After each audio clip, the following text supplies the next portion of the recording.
So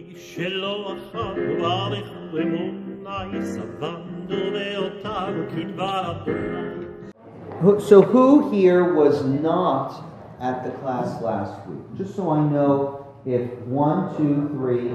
So we'll do a quick summary of last class.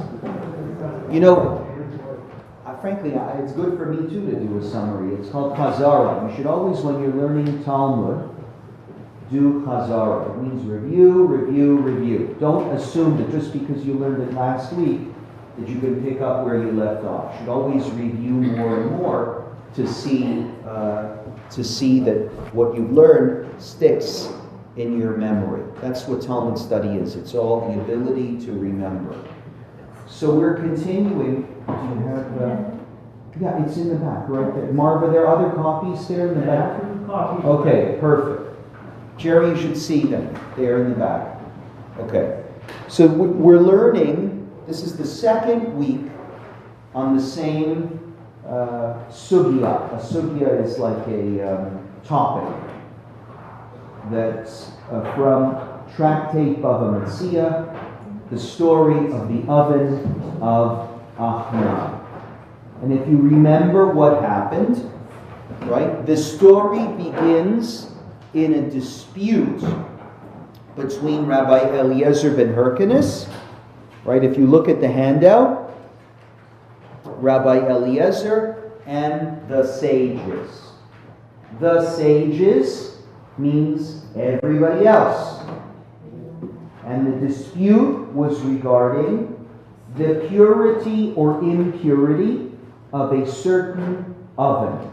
An oven where sand or cement was used to connect the bricks of a particular oven.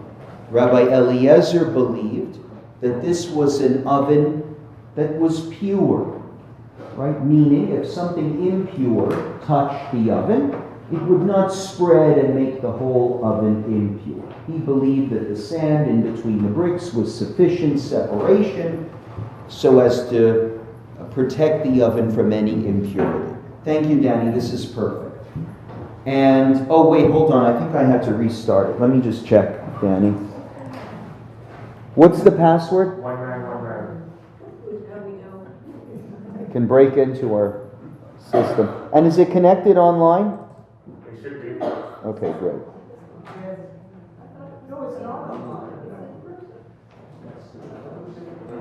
No, I'm asking, we're going to see a video later, so I just want to make sure it's all good. Okay. Should I check, test it?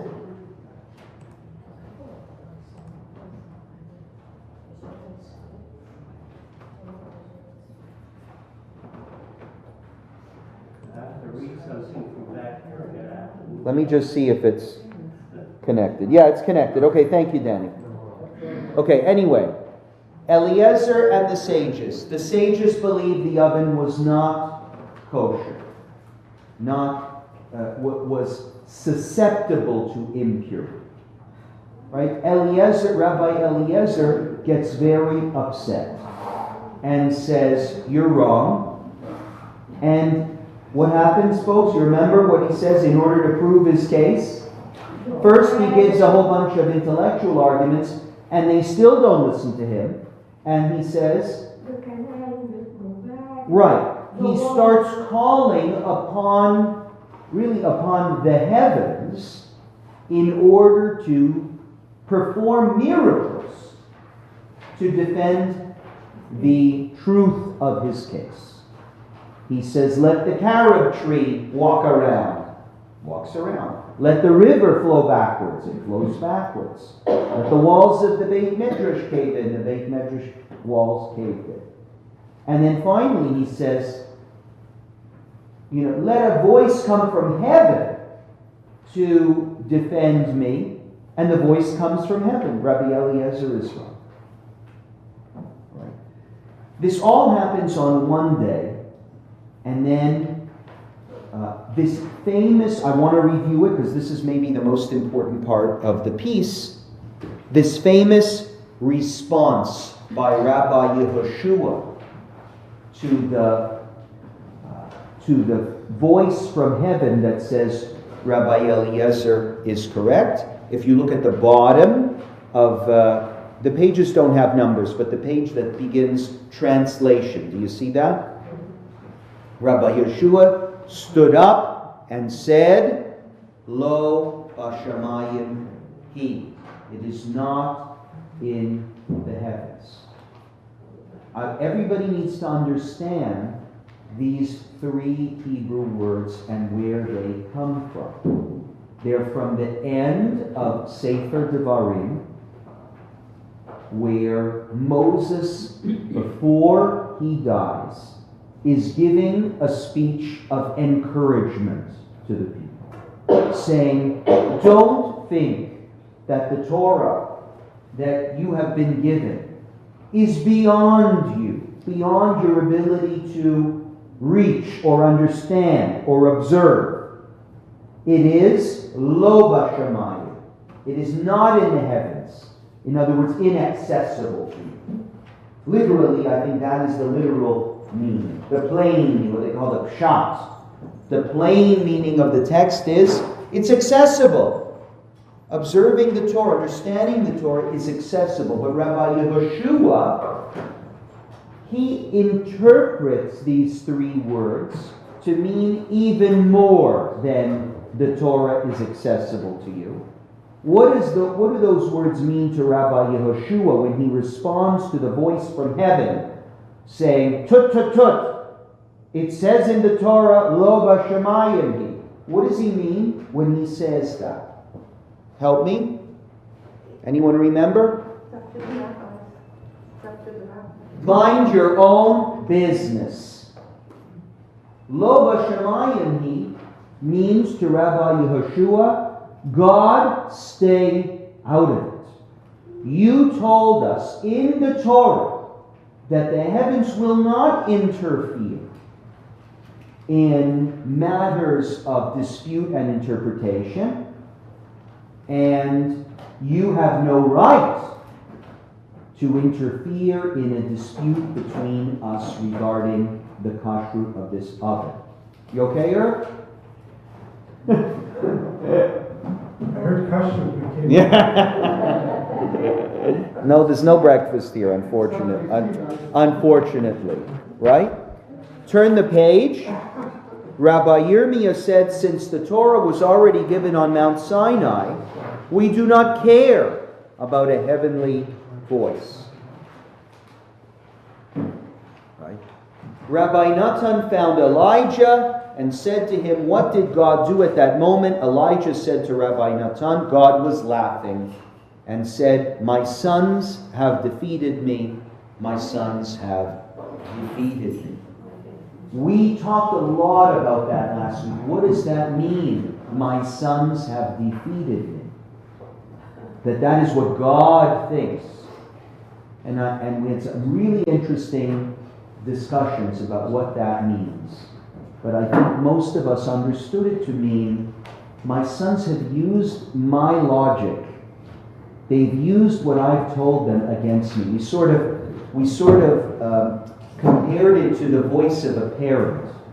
When a parent sees that their child has outsmarted them, a parent isn't just angry, but a little bit proud, because it's showing that your kids are smart and reflective and they pick up on stuff. So even God acknowledges, right, the sage's right to interpret the law the way they see fit. Most people end the sugya there.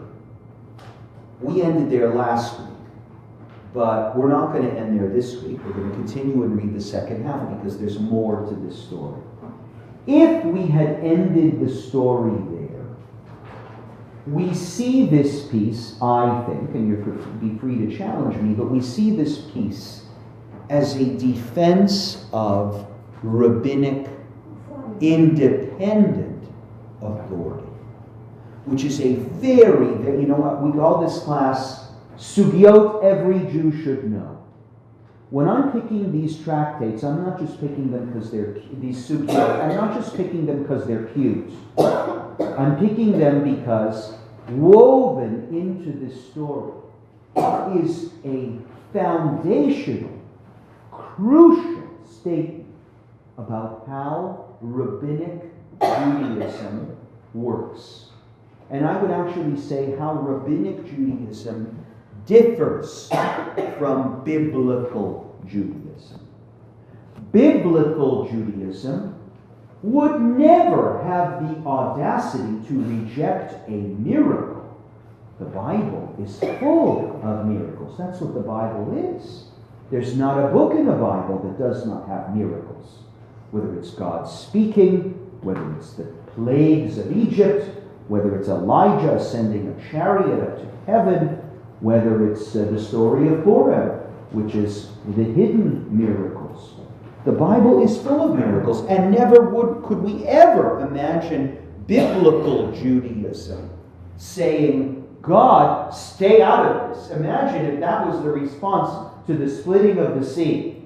Moses raising his staff and asking the sea to split, and God splitting the sea, and then Moses turning to God and say, hey, we don't need you. Stay out of it. Never. But rabbinic Judaism is something else. The Bible is Bashaman. Biblical Judaism is heaven.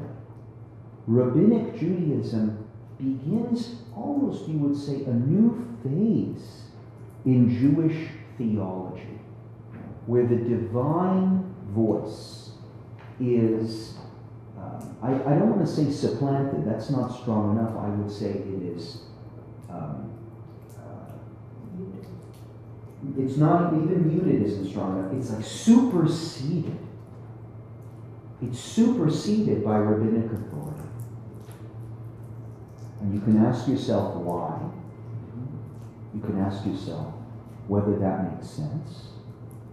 But the miracles of God, the biblical God, is meant to mind his own business, which is very, very troubling, and at the same time seems to be part of the divine plan.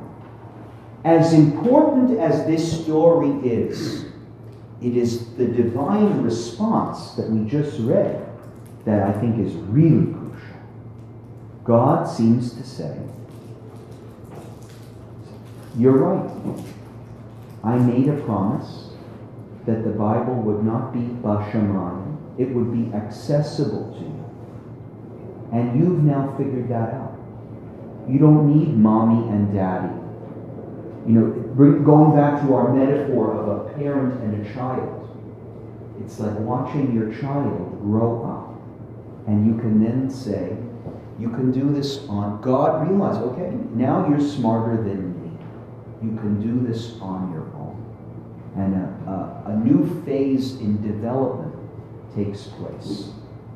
Rabbi, he spoke here a few years ago. What's his name? Rabbi Yitz Greenberg.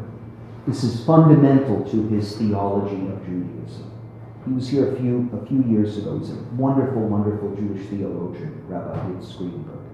And he talks about how do we relate us to the Bible, which is a book that we can't relate. It's full of all these crazy miracles.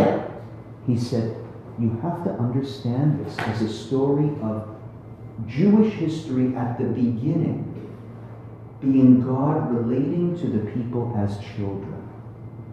So a parent has to intervene a lot to teach their children, to guide them, to give them the tools they need to figure out life because they're incapable. But he says the child grows up and God steps back. He said the Holocaust for him was the ultimate God stepping back from humanity. When you ask yourself, why do bad things, how could God allow the Holocaust to happen? He sees that as part of this equation, a version of it. Here it's God stepping away from the law, determining the law, what to do, how to practice Judaism.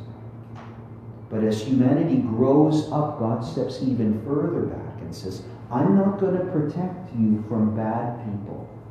You're big enough, you're smart enough, you're capable enough to deal with this yourselves. God is not going to be there to stop evil people from doing what they're doing, because humanity has reached a stage of development where it should be able itself to figure out how to deal with bad people. I'm getting ahead of myself here with Yitzhak Greenberg and his theology, but I want you to feel that is sort of what's going on here.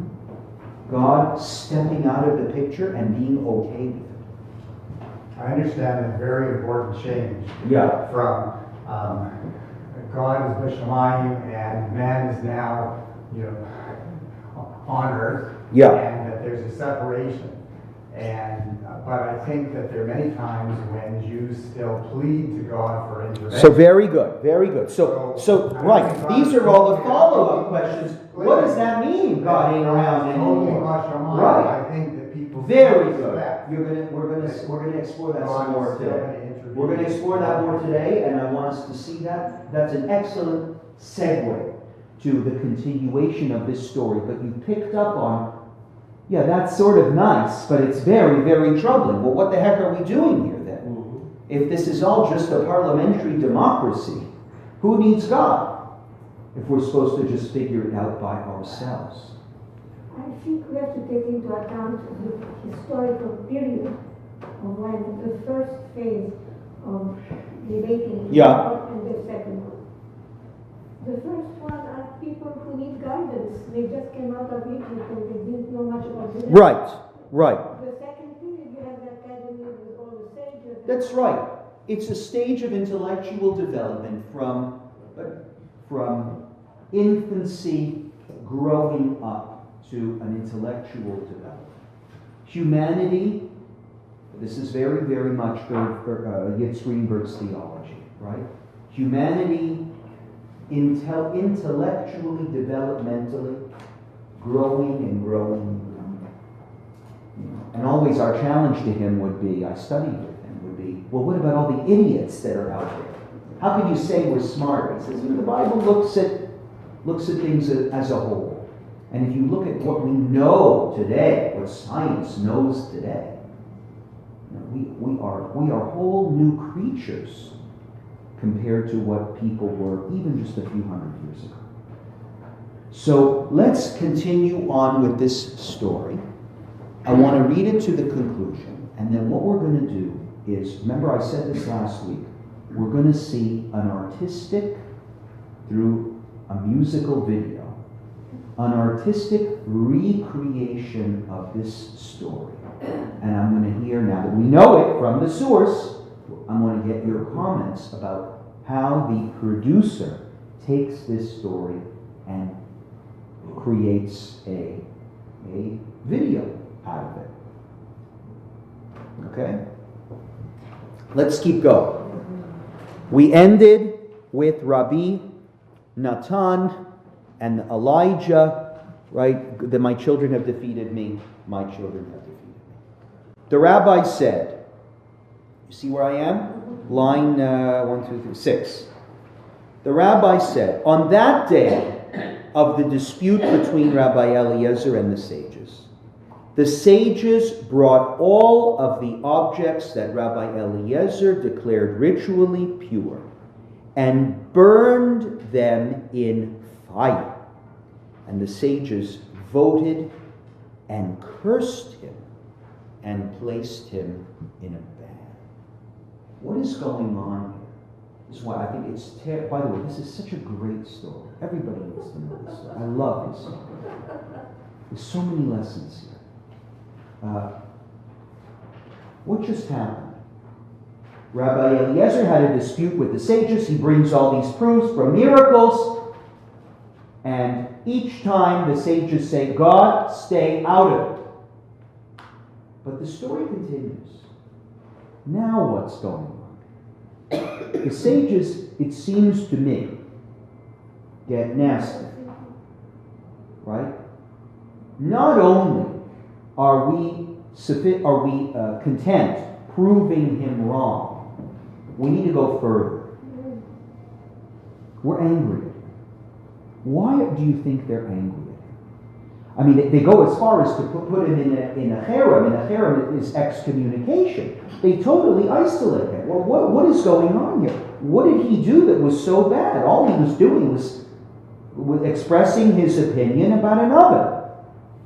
He's actually challenging communal authority. And if the community follows him, there's going to be havoc. So they want to remove him from the community and remove any influence he might have. That very well could be. You see, there is a line in this story that I would have expected to be there, but that isn't there. The line that I would have liked to have seen at the end of the story is, and Rabbi Eliezer accepted the laughter of God, or I don't know, the laughter of God didn't happen that very day, but he accepted the opinion of the sages. Let's say that.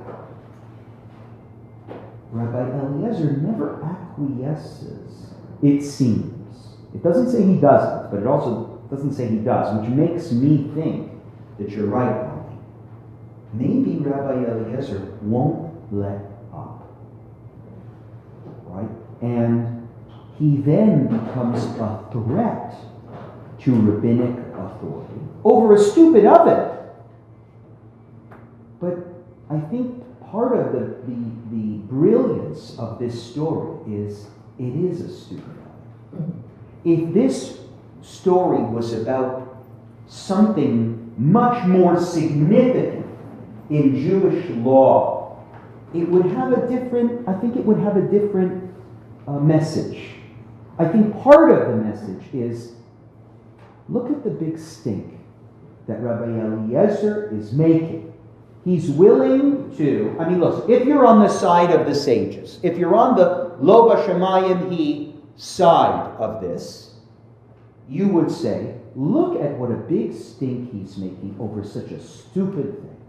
A little minute detail, an oven. Just let up. Is this the most important thing? You clearly see that you are in the minority, that everybody disagrees with you. Don't make a big stink. You're asking for God's voice to defend you over an oven. I think that's part of maybe what drives them crazy.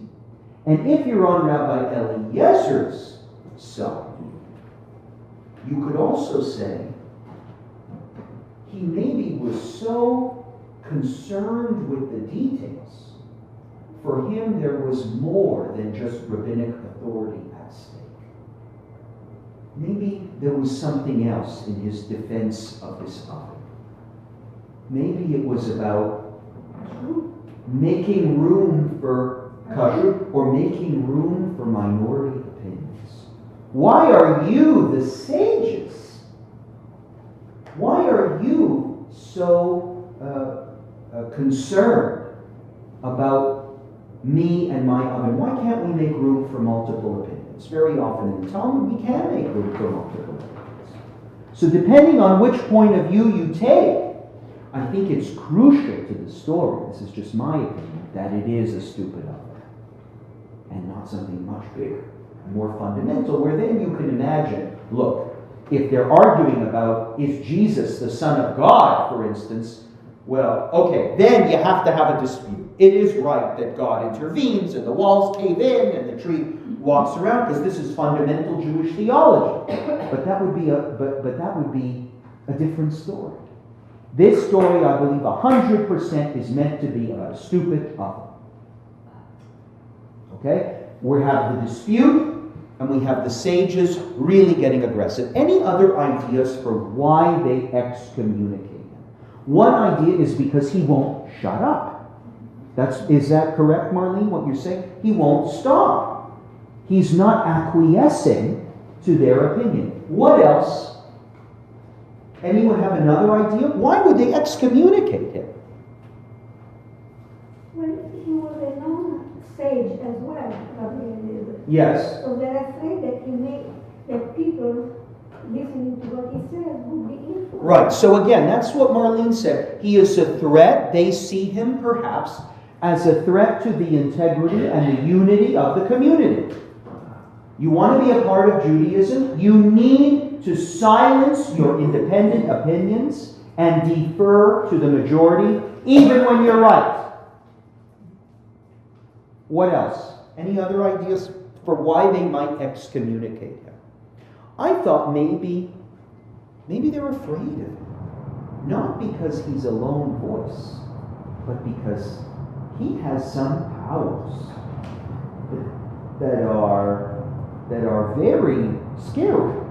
He's making a river flow. He's some sort of a wizard. He can get God to answer his prayers like that. You know, somebody like that is scary not only to the integrity of the community, but it's just frightening in terms of what he could accomplish, what he could do. For some reason, he gets special divine attention, and the rabbis don't like that. Maybe. For good or for bad. Any other reasons for why you think they excommunicate? Robert? Thinking of parallels to what we see in modern day, not so modern day, dictatorships. Where Yes. you have to silence all opposition. But so which makes me wonder if they felt threatened to the point where they felt they had to set an example that no one else should try and follow. Brilliant. And challenge them in the future. Brilliant. What's also interesting is that I haven't read through them, but just looking at the next slide.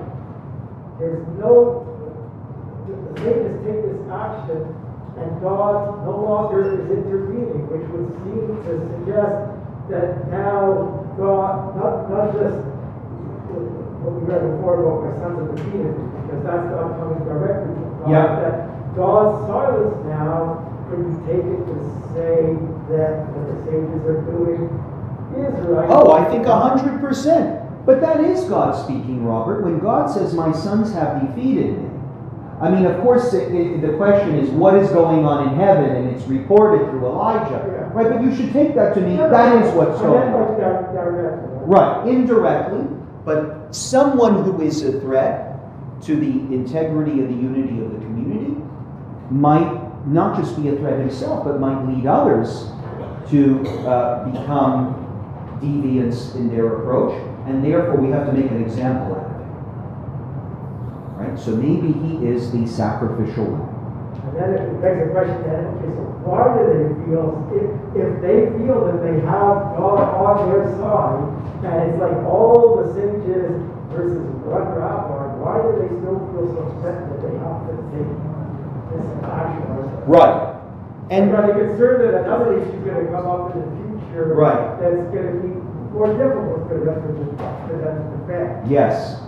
And what do you think of not just excommunicating him, but throwing out, do you see that where it says, they burned all of the objects that Rabbi Eliezer declared ritually pure in a fire? What's that about? What are they emphasizing? By burning all of his items in a fire. What are they teaching? What are they trying to prove? This is very, very extreme. What they're saying is, it's not him. It's not just him and his opinions. It's that he is failing to practice in accordance with the rituals of the community, and we need to make a public statement that his kitchen isn't kosher. And we're going to burn all of his items because everybody needs to see that we're not taking out our excommunication on him because we don't like him. It's because he is practicing almost a deviant religion where the items that he's using are impure, and we cannot eat with them. There's something fundamentally wrong with them. I want to say I'm a recovering Reconstructionist. Yes. And, Rabbi Mordecai Kaplan. A Reconstructionist would love this story. Yeah. Rabbi Mordecai Kaplan was excommunicated, and I think his altered Siddur was burned. Burned, correct. Yeah. In history, we have many examples of burning of objects, books, right? Because what is it? It's not the book itself, it's the ideas. So I think that's what's going on here. It's not the pot, it's the idea behind this pot that is the teach. And the public burning is meant to be a symbol of the poison of those ideas which infiltrated the pot, if you know what I mean. Okay. Let's keep going. The sages said, "Who will go and notify Rabbi Eliezer?" They take a vote. It seems like schoolyard bullies, right? They take a vote to excommunicate him and burn his utensils. Someone's got to let him know, hey, we excommunicated you. And the Rabbi Akiva said to the sages, I will go, lest someone who is not fitting go, and inform him, and it will come about that he will destroy the whole world. This, by the way, Rabbi Akiva, you know Rabbi Akiva, right? Rabbi Akiva is known for Ve'ahavta l'reacha kamocha. He is Mr. Loving Kindness, and he's the nice guy.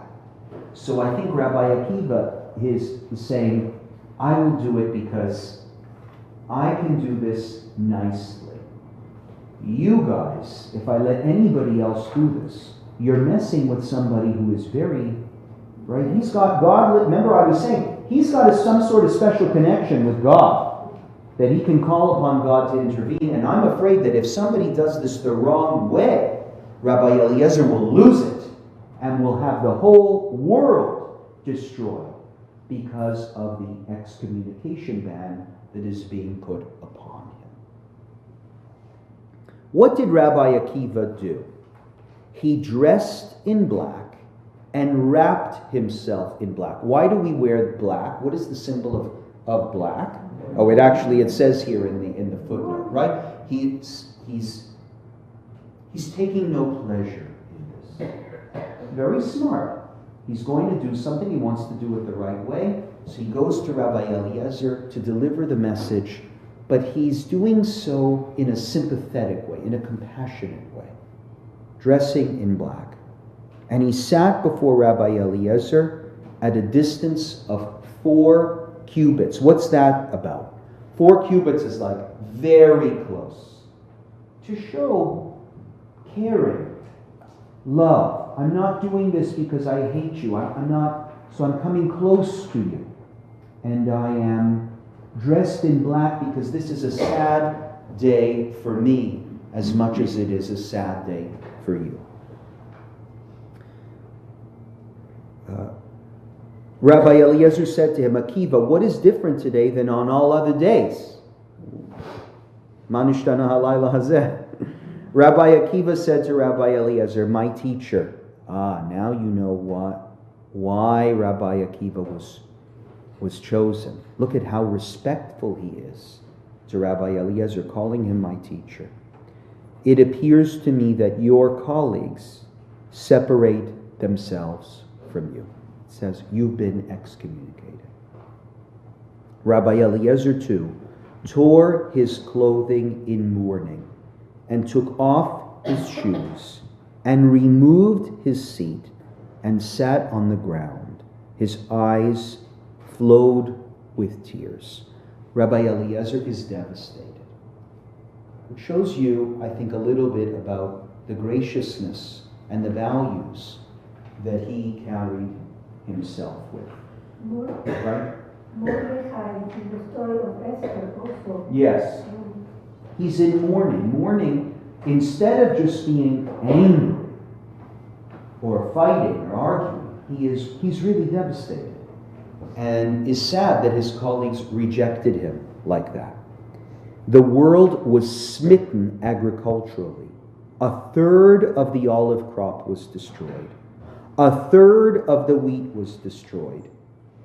And a third of the barley crop was destroyed. Some say even the dough in women's hands swelled up. Now I want to ask you here, this is getting back to Robert's point. Robert said earlier, it seems God is okay with this. Because if God says, my children have defeated me, right? It's sort of an admission of, yeah, at the end of the day, the sages make the rules.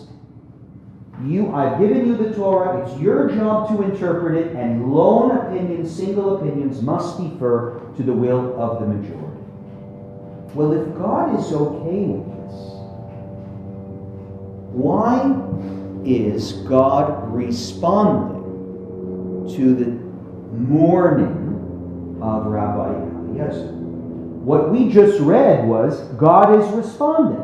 I mean, it ain't Rabbi Eliezer who's causing the crops to be destroyed. God is now intervening again in the story, but now in favor of Rabbi Eliezer. How do you make sense with God intervening here when God supposedly said, my children have defeated me, which we thought was the end of God's interference?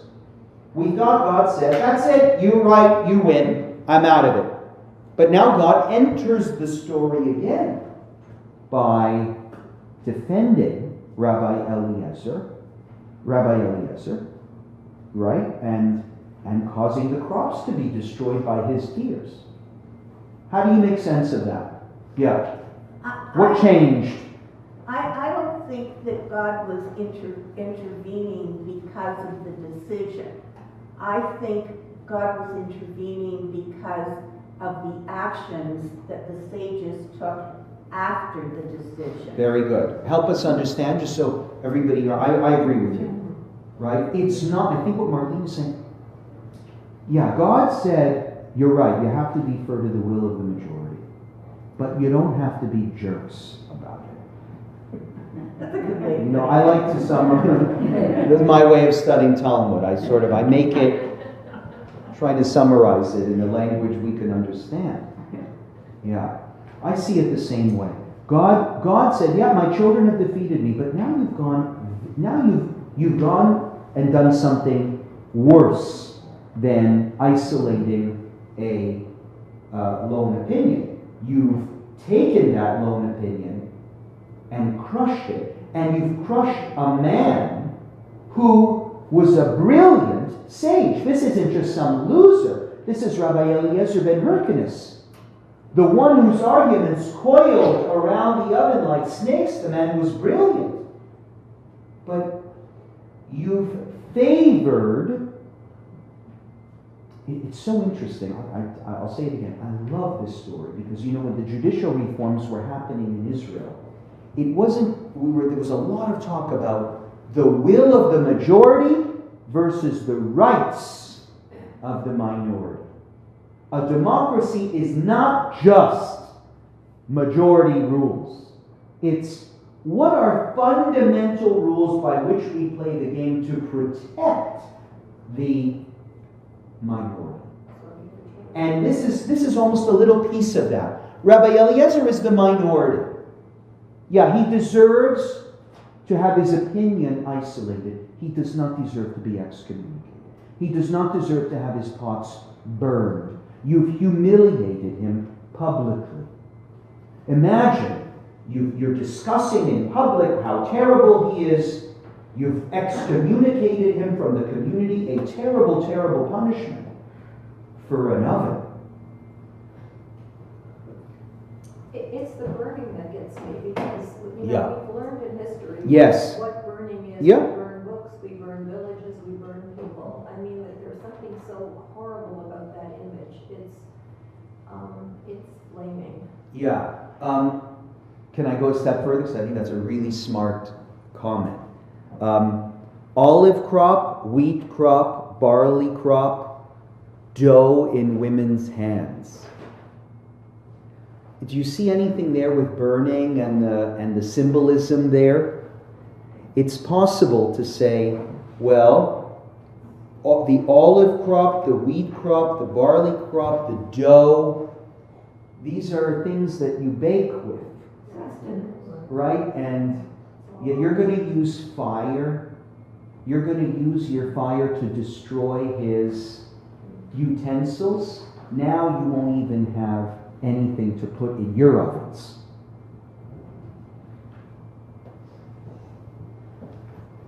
Okay? It was taught. A great calamity happened on that day, that every place Rabbi Eliezer set his eyes upon was burned. Okay, now here, Roz, it's even more explicit. The burning.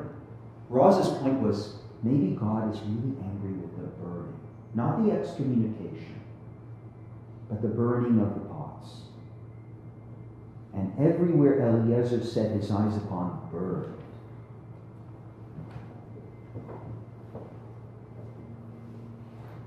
And even Rabban Gamliel was on a boat, and a wave stood up against him to drown him. Rabban Gamliel is the first time we're seeing him, but he is one of the sages. But here a story is told about him that's sort of a part of this larger narrative. Rabban Gamliel was on a boat, and a wave stood up against him to drown him. God is really angry. God is getting involved now in Rabban Gamliel's sea journey. And it looks like Rabban Gamliel's life is in danger. Rabban Gamliel said, "It appears to me that this is only because of Rabbi Eliezer, the son of Hyrcanus. He's on the water, the waves are crashing up against the boat, he might die, and Rabban Gamliel figures this out. God's upset because of what we did to Rabbi Eliezer ben Hyrcanus." Rabban Gamliel stood on his feet and said, "Master of the universe, it is clearly known to you that I did not act for my honor, nor did I act for the honor of my father's house." What's he doing? He's apologizing to God. And how does he begin the apology? Master of the universe. And then what does he say? What is this whole thing, I didn't act for my honor? What does that mean? You are the ultimate. Well, he's giving an excuse.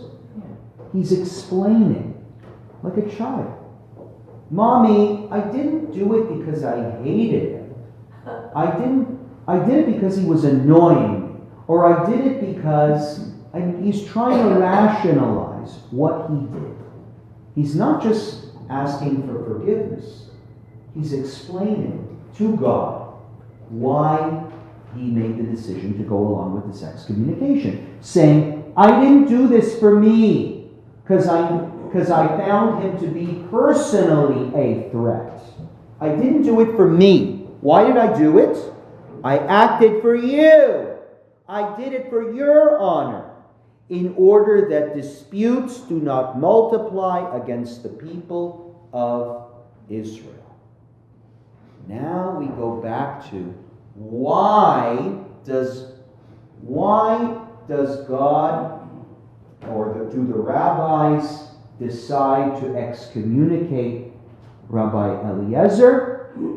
It is because he poses a threat, not about his oven, not about his utensils. He poses a threat because if we let too many people differ in their practice, if we let too many people do Judaism in the way that seems right to them, it will never end. It will get out of control. There are times when the independence of minority views needs to be quashed, and you need to tell people, that's nice that you feel that way. I really don't care that whether you are right or wrong. We have made a decision, and the community must sometimes do the popular thing in order to prevent people from constantly differing from the views of the community, and the whole structure of the community breaks apart. That is Rabban Gamliel's defense. He understands God's anger to be about how mean they were to Rabbi Eliezer, and he's trying to calm God down by saying, I didn't do this for me, we did it for you. So now's the moment of truth. Is God going to accept? This is very, very important. Don't read ahead. If God accepts Rabban Gamliel's excuse, what is the message? And if God does not accept Rabban Gamliel's excuse, what is the message? Yeah, let's just understand what's at stake here. Robert. Just a comment, and since I didn't read the next line, I won't comment on it. Okay.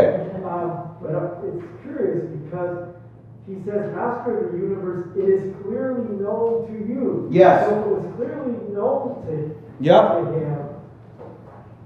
And God went ahead and did this anyway. Then, we're interpreting it as he's using it, explained to God now that it wasn't. But very good close reading. I didn't notice that. I have to confess, I didn't notice that. That's an excellent point. So I'm confused. It's not, Robert's saying, it's not an excuse. He's not explaining what he did to God. He's reminding God. So we're going back to the beginning of the story. God, you're the one who said, Lo b'shamayim he. And again, that same tone. God, you know why we did this. What are you doing? You're getting involved in our disputes. You told us you'd stay out of it. You're having the sea come and kill me. But you know that we did this not for our own sake. We're trying to do what you told us to do. Maybe the key is that he's actually now saying this, but then one can actually ask a question. Okay, it is. Well, why this may have been known to God, but why did not just from the company, but all the sages declare this when they were doing all these things to Rabbi Eliezer? Because to the average person just observing what's going on, they could take this as this was something directed against Rabbi, as opposed to that they were doing this not as something against Rabbi Eliezer personally, but that it was for the greater good. Yes. Very good. Of Judaism.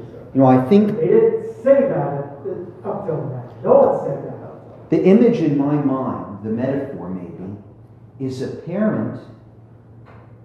And you got a teen. I'm a parent of a teenager now. As of 2 weeks ago, my daughter's 13, and it was that's why all the metaphors I have are parent-child, right? But many of you have children and can probably relate.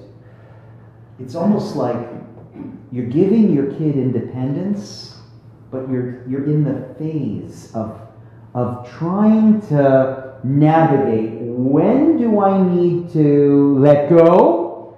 And when do I need to interfere? And this story is about the dance. God is getting involved to say, come on, Rabbi Eliezer is right. He's right. I need to do whatever I can to give the people the message that Rabbi Eliezer is right. And then the children respond to God saying, you told us you'd stay out of this. You told us you wouldn't get involved anymore. You told us we had the right to decide things.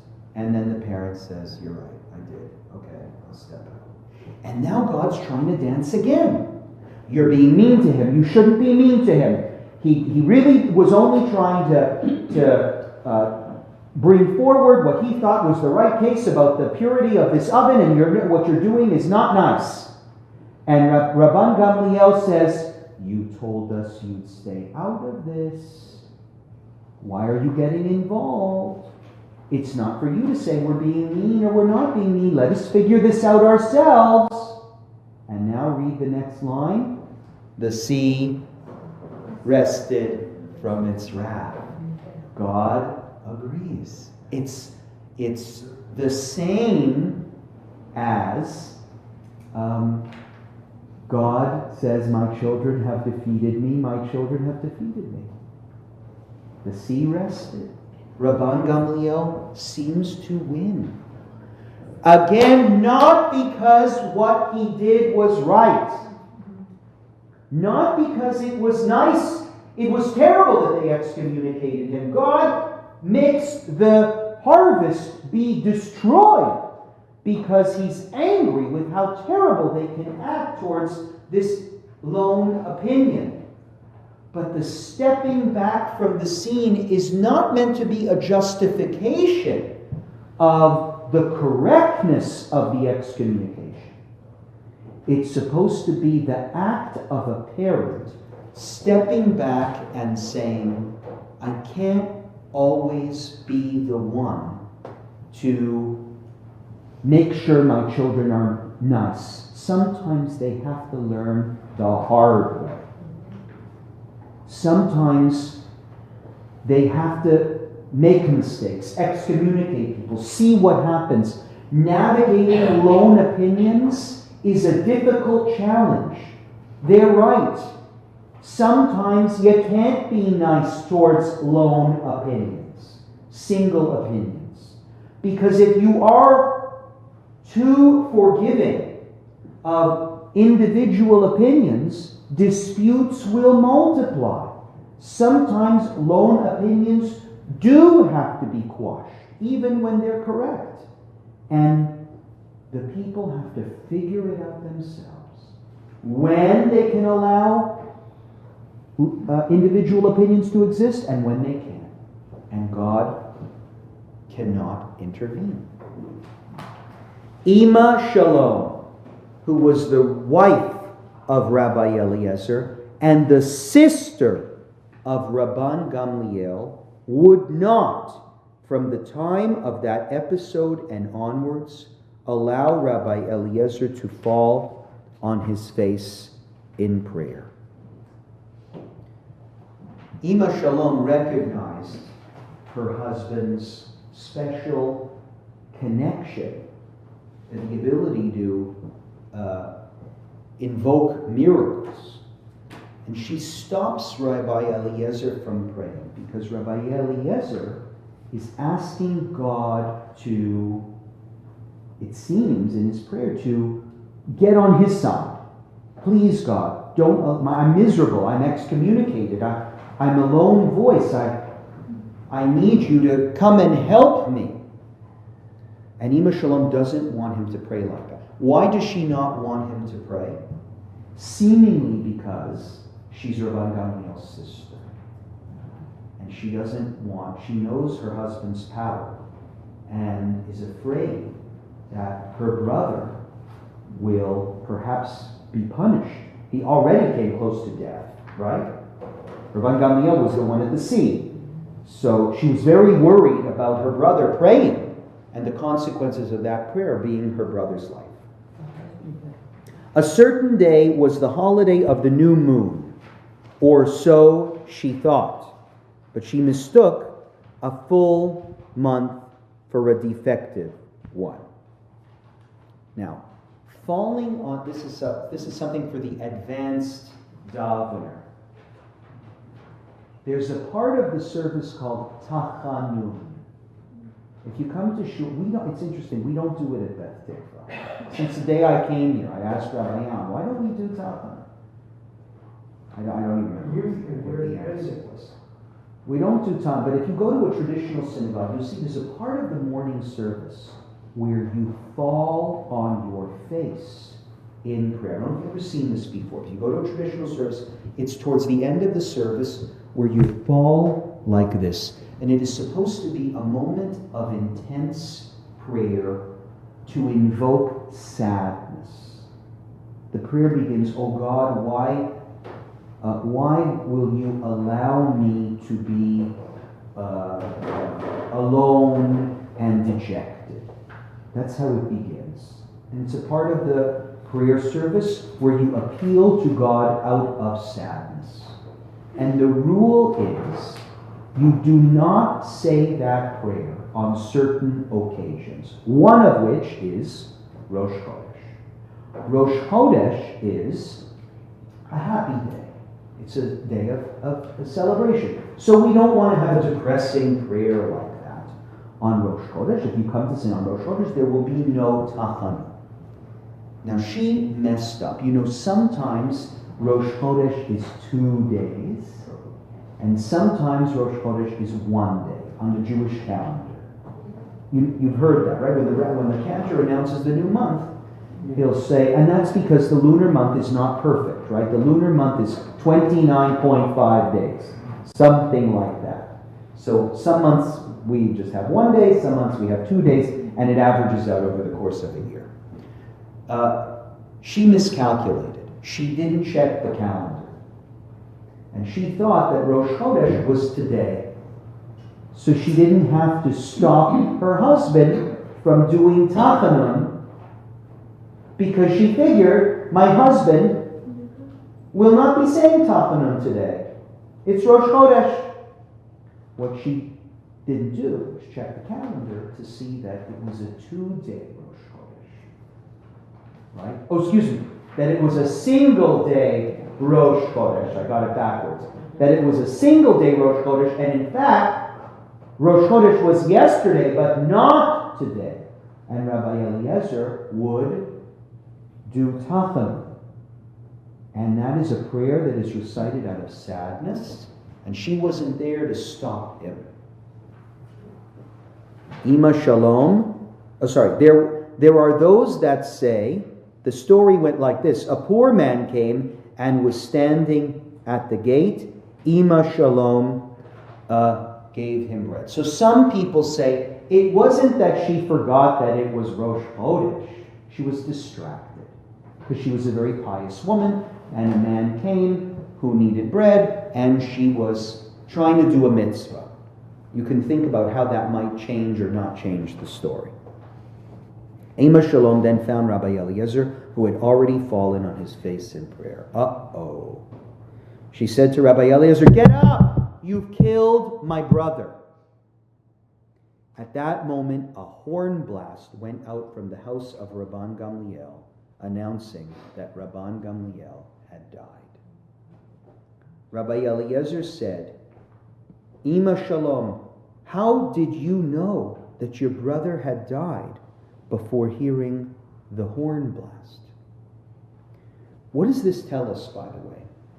Rabbi Eliezer did not pray that Rabban Gamliel should die. He wouldn't have said this if that was his prayer. He was just doing the normal prayer book tachanun, but praying out of sadness. And that gets God's attention.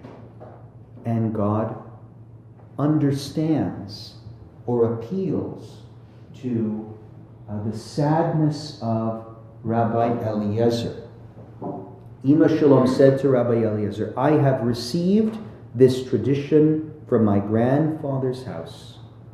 All the gates of heaven are closed, except the gates of wrongdoing." And I want to read that in the Hebrew for you.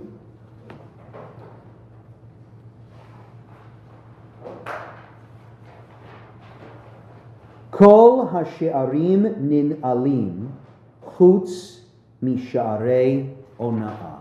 All the gates of what?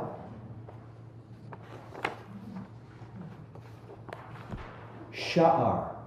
Where do you see those words in the Torah? The gates. Kol hasha'arim. What's she talking about? All the gates. The gates of what? Whenever we use the word sha'ar in Hebrew, it's an appeal to Yitzchak, who is our patriarch, sleeping on the ground, and his words are Ein zeh ki im beit Elokim, the place where the angels go up and down the ladder. This is not. This is the house of God. V'hu shar ha shamayim, and this is the gate of heaven. She's talking about the gates of heaven being closed to everything except to wrongdoing. Help me connect this story full circle. Her line is crucial. What she says is very, very important to understanding the story. Sounds to me like Yom Kippur. Like Yom Kippur, right? The gates of heaven being open and closed. Let me try and help you. The real fundamental question in this whole story is, what is God's role in rabbinic Judaism? At the beginning, it seems like God is wanting to intervene here. But the rabbis say, stay out of it. But God doesn't easily stay out of the discussion. He keeps going. The crops get burned, the river's flowing backwards. God is still trying to get involved and needs to be reminded by Rabbi Gamliel, by the sages, stay out of it, stay out of it, stay out of it, stay out of it. And even at the end of the story, our question needs to be, God seems still to be on Rabbi Eliezer's side. At first, he's making all these miracles. When they're mean to him, he tries to drown Rabban Gamliel and burn all the crops and cause everything in Rabbi Eliezer's sight to turn to fire. And at the end of the story, when he prays, God is awakened again to the terrible thing that happened to Rabbi Eliezer, and Rabban Gamliel dies. Why is God still on Rabbi Eliezer's side? I thought that the sea quelled, meaning God. What does it mean that the sea quelled? It means God agreed in the end. You're right, I said I'd stay out of it, I said I'd stay out of it. What does it mean that my children have defeated me, my children have... It means that God says, you're right, I'll stay out of it. But at the end of the story, God does not stay out of it. And Rabban Gamliel dies. She now, Ima Shalom, is explaining to us why. Why is God still involved? Why is God still taking Rabbi Eliezer's side? Repentance. Because the gates are still there. There's still ways to appeal to God. Maybe God won't appeal in he won't get involved in rabbinic disputes. But what is really bothering God? Where is God getting involved? Repentance, what else? What is Rabbi Eliezer praying for? He's praying for what is tachanun? What do we wish to people when they're in the Shiva house? We say Hamakom Yenachem. Tachanun, comfort. Where are the gates of heaven open? Where does God get involved in human affairs? When people are weak and feeling dejected and lonely, God listens and God helps them. Now you can say, but he killed Rabban Gamliel. Okay, I agree. Pretty extreme. Right? For sure. But he tried to kill Rabban Gamliel before. He tried to do it on the sea. Right? But what Rabban Gamliel did was awful. Excommunication can be worse than death. You're consigning somebody to a life of loneliness. And Rabban Gamliel is punished here, not because. So I think what Ima Shalom is saying at the end of the story is, he's not being punished because Rabbi Eliezer was correct about the oven. Why is he being punished, Rabban Gamliel? Because here is one of the great sages of Israel whose pain and hurt is so intense that his tears invoke a divine response. Here is somebody whose hurt and pain is so great that God cannot but interfere. Going back to my metaphor, the dance between when does a parent get involved in their child's life and when does a parent step back.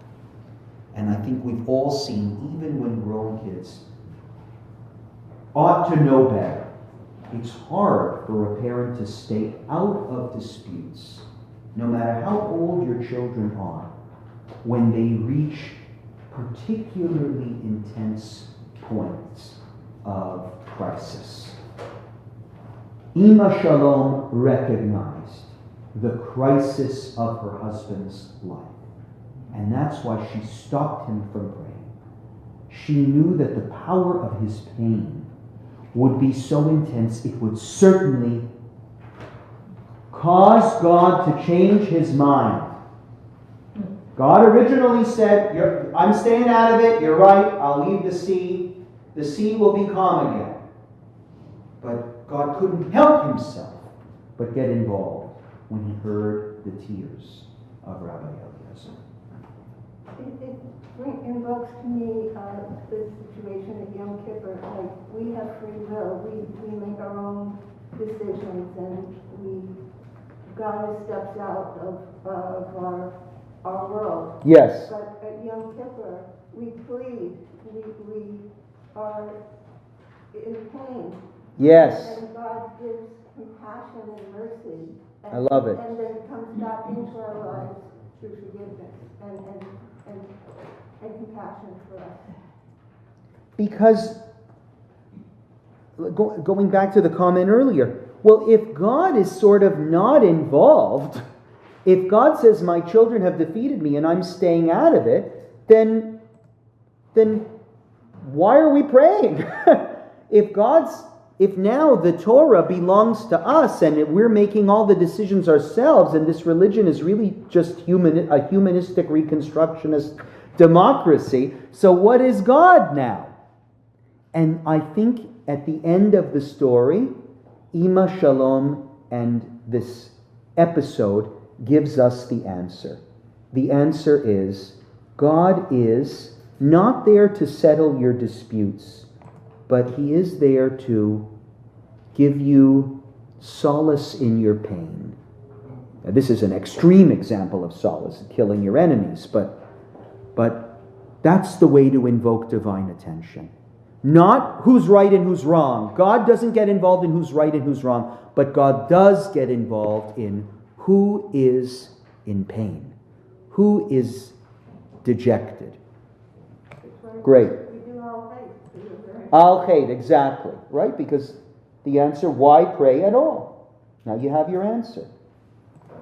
This is very slow, the internet, so I'm just going to connect it to my hotspot, and I hope it'll work. I hope it'll work better. Robert, you had a comment. I want to show the video before. I'm not disagreeing with what was just said, but I think there's another possible message here, is that the implication is, although it doesn't say this directly, that either Rabbi Gamliel or anyone else was able to console Rabbi Eliezer, that they never were able to do something that he felt so bad. So Rabbi Gamliel explains to God why he and the other sages did what they did. But it never says that they explained to Rabbi Eliezer. And so it's that whether they should have apologized to him or something that they did, and maybe it's telling us that in the end, Rabbi Gamliel was accountable to God for the way well, it's only talking about him in this case, the way he treated Rabbi Eliezer. So, and they can both, they're not mutually exclusive, those possible interpretations. Right. So it's also, in that sense, it's telling us something about how to treat people. In this case, someone who was up until that point, a well-respected rabbi. But just imagine if it was just some ordinary person. Clearly, God is upset at the way Rabbi Eliezer was treated. The question of the text becomes, what is the role of God in getting involved in disputes? And I think for you, Robert, the conclusion is when your disputes become personal, when your disputes become hurtful, God gets involved, and God answers the prayers of those who were hurt. And it's not because you're right, it's because you were... and we can think of that in our own times. Absolutely. And that we forget that we're accountable. It's about how we disagree, not that we disagree. Don't use that excuse of, well, we were afraid disputes would multiply in Israel if we would let this guy get his way. Clearly, that doesn't impress God. God's not happy with that. That's not a good enough excuse to burn somebody's utensils and publicly humiliate them. I'm going to teach you a song. Well, I'm not going to teach you. The video, I found the lyrics to move a little bit quickly, so here are the lyrics. The video is called Lo Hashamayim Hi.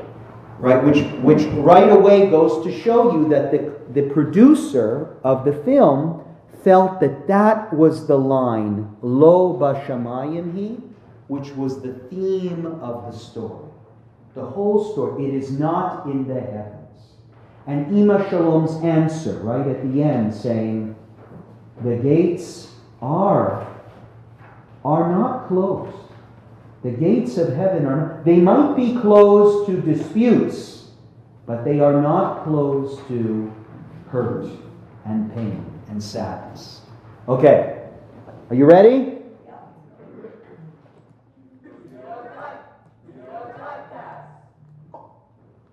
6 days in San Francisco, 6 stories, 12 artists.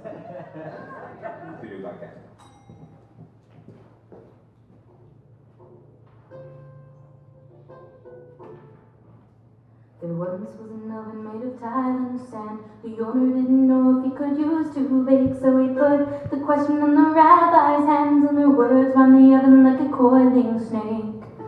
Rabbi Eliezer said that it was pure. Rabbi Gamliel did not agree. Rabbi Eliezer said, I am sure. All the other rabbis said, we shall see. Lo B'Shamayim Hi. Eliezer said, I know I'm right. Let this tree uproot if the law agrees. Out came the tree, then the rabbis fight. Said no proof can be brought from carob trees. He asked for the river to change its course, prove his point, run the other way. But the movement of the river had no force. Gamliel and the rabbis could not be swayed. Eliezer pleaded to the walls, and they started caving in without delay. Rabbi Yehoshua admonished them, so they're stuck at an angle to this day. Lo B'Shamayim Hi. And then Rabbi Eliezer cried out in frustration, if the law is on my side, let it be proved from heaven. Why do you argue with Rabbi Eliezer when you know in these matters he is always right? But Rabbi Yehoshua rose and exclaimed, the law is not in heaven. Oh, Shemayim, God smiles and laughs at what God sees. Ah, my sons have defeated me. Oh, Shemayim. The rabbis voted to cast him out, but who should let Eliezer know? So destruction in the world won't come about. He stood in the key that said, I will go. He wrapped himself in black and sat nearby. The rabbis separate themselves from you. Eliezer rent his clothes and began to cry as the crops on the earth did wither too. Oh, Shemayim. Rabbi Gamliel was on a ship after the decision had been handed down, when a large wave threatened to disrupt his trip. So he cried to the skies to prepare to drown.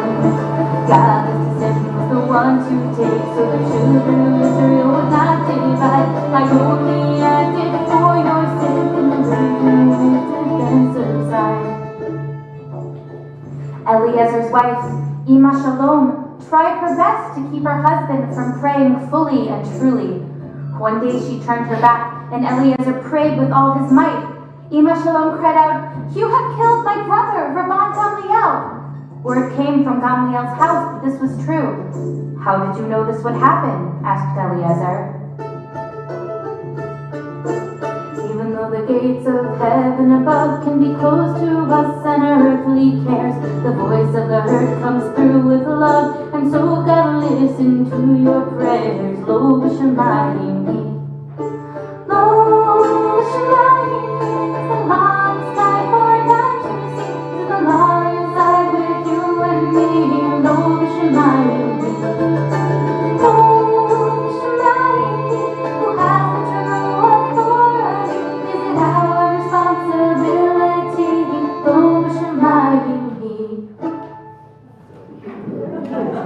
What do you think? Actually, it's a great, we could pick this apart. But just a few things, the class has ended, but just a few things I want you to notice. First of all, Rabban Gamliel in this movie is the antagonist right from the beginning. In our story, Rabban Gamliel doesn't show up until the sea, but he's seen as, and I think it changes the story a little bit, that Rabban Gamliel is the villain right from the very beginning. It's a dispute that's between Rabbi Eliezer and Rabban Gamliel. That's, I think, something the producer of the film adds to the story. Another thing I want you to notice, clearly the music, what do you think of the music? It sort of sets, I'm now going to tell you a sad song. Sort of sounds like a sea shanty, right? But it's sad. It's not just a lesson of, it's to me a tragedy. And I want you to pay attention to the way it ended. Lo b'shamayim hi. Let's just read the ending here, the song. Lo b'shamayim here. Is the law in the sky for none to see? It's a question. Does the law reside with you and me? Who has the true authority? Is it our responsibility? I love that the song ends with unanswered questions, because I really do think Ima Shalom and her comment about, well, the gates of heaven are closed, but they're not completely closed. God isn't involved, but he is involved. He'll stay involved in some stuff. The gates of heaven are open to pain. And is it your responsibility? Yes, but no. Sometimes God will intervene if you are cruel to somebody, if you're mean to somebody. And I think the music itself makes this song, changes the story to be almost the tragedy of Rabbi Eliezer, and how rabbinic authority once upon a time, rabbinic authority went too far. And it just led to bad stuff. Rabbi Eliezer being hurt, Rabban Gamliel dying, Ima Shalom stopping her husband from praying. All of this is how rabbinic authority is important and crucial, but don't take it too far. Don't use it to silence the voices of wise people. What's that? It comes with responsibility. Comes with responsibility. Yes, and that's how it ends, right? Is it our responsibility? So what is the answer? Is it our responsibility? I think that. Yes, but great responsibilities come with consequences if you take advantage of them. Yes? Just a quick comment. Yeah. I love your analogy of God dancing in and out. Yeah. I think God has realized that the head has not overtaken him, but learned all it has to, is learning all it has to learn. But the heart has a lot to learn still. Love it. Yes. And Yeah. we're nowhere near feeling what God can feel. Yeah, and that is where God needs to be. Yeah, that's where God is. He's with the hurt, the downtrodden, the pain. That matters more to God than whether the oven is kosher or not. Thank you, everyone. Great. New story next week. And this is what we're going to do. For all of these pieces of Talmud, there's a little creative adaptation of it. I just hope in the future we'll have more time to talk about the film. Have a great day, everyone.